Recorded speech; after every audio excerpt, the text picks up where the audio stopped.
मित्रांनो, लग्नाची बेडी या मालिकेच्या आजच्या भागामध्ये मधूने आता काहीही करून सिंधू आणि राघव यांच्या दोघांचंही लग्न थांबवलेलं असतं. मधू राजश्रीला एक व्हिडिओ दाखवणार असते आणि म्हणत असते, त्या व्हिडिओमध्ये हिने स्वतः कबूल केलंय की ही सिंधू नाही तर कृष्ण आहे. हे ऐकल्यानंतर तर आता सिंधूला काय करावं काहीच समजत नसतं. राजश्रीला सुद्धा या गोष्टीमुळे मोठा धक्काच बसलेला असतो. आता मधू लगेच राजश्रीला तो व्हिडिओ दाखवू लागते. म्हणजेच की त्या व्हिडिओमध्ये सिंधू आणि मधू दोघी एकमेकींशी बोलत असतात. तर सिंधू कृष्णाच्या आवाजामध्ये बोलत असते की आपण त्या लंबूला मिठी मारली, म्हणजे का मारली हे तुला नाही माहिती. कारण काय माहिती का, जेव्हा आपण तिथे होतो ना, तेव्हा त्या लंबूची मदर सुद्धा तिथेच होती आणि आपण मजबुरीने त्याला मिठी मारली. तर मग आता मधू लगेच सिंधूला विचारत असते की तुला खरंच राघवशी लग्न नाही करायचं का. याच्यावरती व्हिडिओमध्ये सिंधू सांगू लागते, आपल्याला का करायचं असेल त्या लंबूशी लग्न. व्हिडिओ ऐकून झाल्यानंतर ऋतुजा लगेच मध्येच ओढत म्हणते, आम्हा सगळ्यांना तरी वाटलंच होतं की या बयेचा ना आपल्या संपत्तीवरती डोळा आहे, म्हणून तर वहिनी साहेबांनी हिला घरातून काढण्याचा किती प्रयत्न केला, पण मात्र नाही गेली ही. राजश्रीला हे सत्य समजल्यानंतर राजश्री खूप रडत असते आणि आता राजश्री विचारते, म्हणजेच की तुम्हाला सगळ्यांना माहिती होतं की ही सिंधू नाहीये म्हणून, आणि मला कुणी सांगितलं सुद्धा नाही. राजश्री का सांगितलं नाही याचं कारण विचारत असते. तर मग आता ऋषभचे बाबा म्हणू लागतात की वहिनी तुला मुद्दाम नाही सांगितलं की ही सिंधू नाहीये तर कृष्ण आहे, नाहीतर तुझी तब्येत आणखीनच बिघडली असती. तर आता सिंधू तिच्या भाषेमध्ये बोलू लागते आणि म्हणू लागते की आई हा व्हिडिओ खरा आहे, पण मात्र त्याच्या मागचं कारण वेगळं आहे. आता सिंधू सांगू लागते की सावीला परत आणण्यासाठी मला हे कृष्णाचं रूप घ्यावं लागलंय. तर राजश्री लगेच सिंधूला विचारते की सावीला परत आणण्यासाठी म्हणजे आमची सावी हॉस्टेलमध्ये आणि काहीही खोटी कारण सांगू नकोस. तर मग आता सिंधू सांगू लागते की नाही आई, सावी हॉस्टेलमध्ये नाहीये. हे ऐकल्यानंतर तर राजश्री, राघव सगळ्यांनाच खूप मोठा धक्का बसतो. सिंधू पोटतिडकीने सांगण्याचा प्रयत्न करत असते की तिला शोधण्यासाठी मी हे सगळं नाटक केलं. तेवढ्यात लगेच तिथे दाराशी शकुंतलाबाई येते आणि ती म्हणू लागते की बरोबर हिने समद हे नाटक सावीला शोधण्यासाठीच केलं. असं शकुंतलाबाईंना समोर आलेलं पाहता सगळे तिच्याकडे पाहत असतात. शकुंतलाबाई तर बरोबर येताना सावीला सुद्धा घेऊन आलेले असतात आणि सावीची तर मग आता खूपच वाईट अवस्था झालेली असते. ते सगळं पाहता सगळ्यांना खूपच मोठा धक्का बसतो. राघव, राजश्री व घरातले सगळेच लगेच धावत धावत सावीकडे यायला लागतात. सिंधू सुद्धा सावीकडे येत असते, पण मात्र मधू तिचा हात धरते आणि तिला मध्येच थांबवते. सगळे सावीकडे येत तिला उठवण्याचा प्रयत्न करत असतात. मग आता त्यानंतर राघव विचारत असतो की काय झालं हिला, ही डोळे का नाही उघडत आहे. याच्यावरती शकुंतला बाई लगेच म्हणू लागतात की एक नंबरची खोटारडी बाई आहे ही. पण मात्र ही एकच गोष्ट खरी आहे की ही सावीसाठी आली आहे, कारण सावी हॉस्टेलमध्ये नाहीये हे यासाठी तिला माहिती होतं, कारण की इनेस सावीला किडनॅप केलं होतं. तर सगळेच आश्चर्याने ते शकुंतलाजींचं बोलणं ऐकत असतात आणि हे ऐकल्यानंतर तर सगळ्यांनाच मोठा धक्का बसतो. म्हणजेच की हा मधू आणि शकुंतलाजींचा आधीच प्लॅन झालेला असतो आणि हा सर्व हाळ सिंधूवरती ढकलवून द्यायचं असं त्यांचं ठरलेलं असतं. शकुंतलाजी म्हणत असतात की स्वतःच्या स्वार्थासाठी हिने एका लहान मुलीला सुद्धा सोडलं नाही. माझं जर हे समद बोलणं खोटं वाटत असतं ना, तर बघा तुमच्या सावीची हिनं काय अवस्था केलीये. इकडे सावीची अशी झालेली अवस्था पाहता राघव सगळेच खूप घाबरून गेलेले असतात. तर राघव लगेच सावीला घेऊन रूम मध्ये निघून जातो. त्याच्यानंतर इकडे राजेश्री लगेच सिंधूकडे येते आणि तिला जाब विचारायला लागते, काय ग, काय केलं तू असं, काय अवस्था केलीस तू माझ्या सावीची, तुला हे सगळं करताना लाज नाही वाटत का. तर सिंधू म्हणत असते की आई मी तुम्हाला सगळं काही खरं सांगते, पण मात्र प्लीज मला एकदा सावीला भेटू द्या. आणि सिंधू सावीकडे जाऊ लागते, पण मधू लगेच सिंधूला थांबवून घेते आणि तिला म्हणते की त्याची काहीही गरज नाहीये. आता आमच्या सावी जवळ ना तू जायचं नाहीस. तुझी हिंमत तरी कशी होते ग, स्वतः सावीला किडनॅप केलं आणि आता पुळका दाखवते. तर सिंधू लगेच मधूवरती ओढत म्हणते की मी सावीला किडनॅप केलेलं नाहीये, पण आता ज्यांनी कोणी हे केलंय ना त्यांना मी सोडणार नाही. सिंधू कृष्णा म्हणून का आलीये याचं कारण सांगू लागते, पण मात्र शकुंतलाजी मध्येच म्हणतात, तू इथे का आली ना ते मला माहितीये, तू इथं फक्त पैशासाठी आलीयेस. शकुंतलाजी म्हणत असतात की आता आम्हाला विचार की हे आम्हाला कसं कळलं. त्या लगेच घराच्या बाहेर निघून जातात आणि हात पकडत गोदाला घेऊन येतात. सिंधू सुद्धा गोदा मावशीकडे आश्चर्याने पाहत असते आणि गोदा सुद्धा खूप घाबरलेली असते आणि गोदाला सर्वांसमोर आणत म्हणते, ही गोदा या कृष्णाची साथीदार, ही सावीला घेऊन पळून जात होती. नशीब आम्ही हिला पकडलं, सावीला हिच्या तावडीतून सोडवलं आणि सावीला लगेच इथे घेऊन आलो. सिंधू सांगण्याचा प्रयत्न करत असते की खोटं बोलती ही बाई, हिनेच माझ्या सावीला किडनॅप केलं होतं. तर शकुंतलाजी म्हणतात, हा बरोबर आहे, आता तुझं तू हा सगळा आमच्यावरशी घेशील. ए बाई, तुझा हा जो खेळ आहे ना तो बंद कर आता, कारण सावी ना आम्हासनी सापडलीये. त्यानंतर शकुंतलाजी राजश्रीला म्हणू लागतात की ही जी गोदा आहे ना, ही कृष्णा सिंधू सारखी दिसते, याचा फायदा उचलला.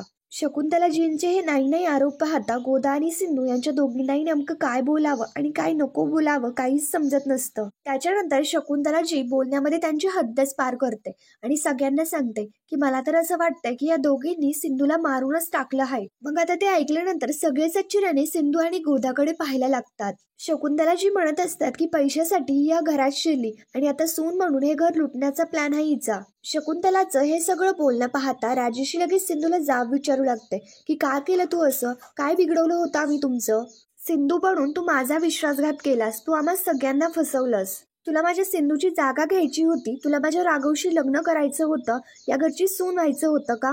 आणि आता राजश्री घरातल्या सगळ्यांना म्हणू लागते की तुम्हाला सगळ्यांना माहिती होतं ना की आपली सिंधू नाहीये म्हणून, मग तुम्ही कोणीच मला का नाही सांगितलं? तर मग आता रत्नाकर राजश्रीला सांगू लागतो कारण तेव्हा तुला बरं नव्हतं आणि कृष्ण आल्यानंतर तुझी तब्येत सुधारत चालली होती.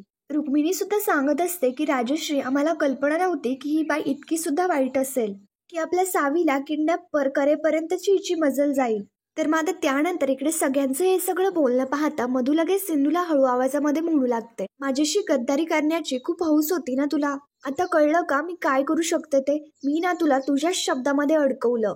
जसं माझं लग्न अपुरं राहिलं ना, तसंच मी तुझंही लग्न होऊ देणार नाही आणि मी तुला तुझ्याच जाळ्यामध्ये अडकवणार. इकडे सिंधू सुद्धा आश्चर्याने ते मधूचं सर्व बोलणं ऐकत असते. त्याच्यानंतर राघव इकडे बाहेर येतो. राघवला आलेलं पाहता सिंधू लगेच त्याच्याकडे येते आणि राघवच्या हातामध्ये हात देत त्याला म्हणते, राघव तुमचा तरी विश्वास आहे ना माझ्यावरती? पण मात्र राघव एकही शब्द बोलत नसतो. त्याच्यामुळे सिंधू विचारत असते की राघव प्लीज बोला ना काहीतरी, तुमचा विश्वास आहे ना माझ्यावर? सिंधू आता राघवचा हात पकडते आणि मधूला म्हणू लागते की तुम्ही दोघी जे बोलताय ना ते सगळं खोटं आहे. ते सगळं मी मान्य करते की ते मी बोलले होते, पण मात्र तुम्हा दोघींचा माझ्यावरती विश्वास बसावा म्हणून मी ते बोलले होते. आता या व्हिडिओ व्यतिरिक्त दुसरा कुठला पुरावा आहे का तुमच्याकडे? आता इकडे सिंधूने राघवचा हात तर पकडलेलाच असतो आणि सिंधू त्या अग्निकुंडाभोवती राघवला घेऊन एक फेरी मारते आणि विचारत असते की तुम्हा कुणाकडे आहे का दुसरा पुरावा? आणि सिंधू कोणाचंही लक्ष नसताना नकळतपणे ती सुपारी आपल्या पायाने बाजूला घेते आणि राघव बरोबरचा अपूर्ण राहिलेला एक फेरा म्हणजेच की सिंधू 7 फेरे पूर्ण करते आणि गुरुजी सिंधूचं ते सगळं वागणं पाहतात. तर मग आता इकडे मधू सिंधूकडे येते आणि तिला सांगू लागते की हा पुरावा पुरेसा आहे, कारण की राघव तुझ्या चेहऱ्याच्या प्रेमात पडलाय. तू सिंधू सारखी दिसतेस म्हणूनच तो तुझ्याशी लग्न करायला तयार झालाय.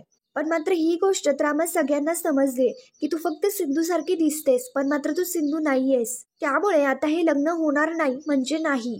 सिंधू आता मधूला म्हणू लागते, हो का मधुताई, पण मात्र थोडी ना गडबड झाली, कारण की आमचं लग्न ना आत्ताच पूर्ण झालं, हे बघा खाली. आणि मधू पाहते की त्या 7ही सुपाऱ्या ओलांडलेल्या असतात, म्हणजे त्यांचे 7ही फेरे पूर्ण झालेले असतात.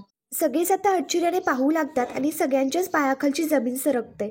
सगळ्यांनाच खूप मोठा या गोष्टीमुळे धक्का बसलेला असतो. सिंधू मधूला सांगते की आत्ताच मी 7वं वचन सुद्धा पूर्ण केलं. आता माझं आणि राघवचं लग्न झालंय, हे घर माझं आहे. आता मी राघवची बायको आणि रत्न पारखींची सून आहे. हे बोलणं ऐकता मधू सुद्धा खूप आश्चर्याने सिंधूकडे पाहत असते आणि तिला पण खूप मोठा धक्का बसलेला असतो. पण मात्र आता इकडे राजश्री स्वतः मध्येच ओढत म्हणते, पण मात्र मला हे लग्न मान्य नाहीये. सगळे आता नेमके राजेशी काय बोलणार याच्याकडे कान लावून बसलेले असतात.